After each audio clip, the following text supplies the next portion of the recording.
అందరికీ నమస్కారం అండి. నేను చెన్నా వెంకటేశ్వరరావు అంటారు. నేను ఈస్ట్ గోదావరి రాజానగరం నుంచి విజయవాడ వచ్చానండి.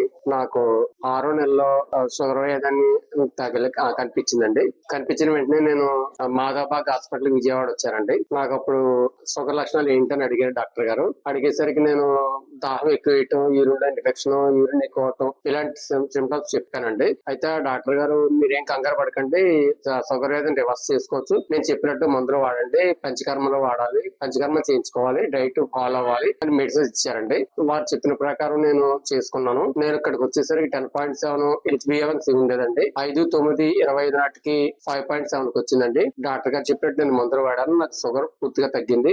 సైడ్ ఎఫెక్ట్స్ ఏం లేకుండా మందులు ఇచ్చారండి. కానీ సైడ్ బెనిఫిట్స్ కూడా వచ్చినాయి. అవి ఏంటంటే నా కాళ్ళు లాగటం, మోకాళ్ళ నొప్పులు, కడుపులో మంట ఇవన్నీ ఉండేవండి. ఇప్పుడు ఇవేమీ లేవు. నాకు బాగుందండి. హెల్త్ అంతా చాలా బాగుంది. డాక్టర్ గారికి థ్యాంక్స్ అండి. మీరు కూడా వచ్చి హాస్పిటల్ కి ఏదైనా ట్రబుల్ వచ్చినప్పుడు హాస్పిటల్కి వస్తే మీరు కూడా షుగర్ నార్మల్ తెచ్చుకోవచ్చండి. షుగర్ అయితే రివర్స్ కూడా చేసుకోవచ్చు.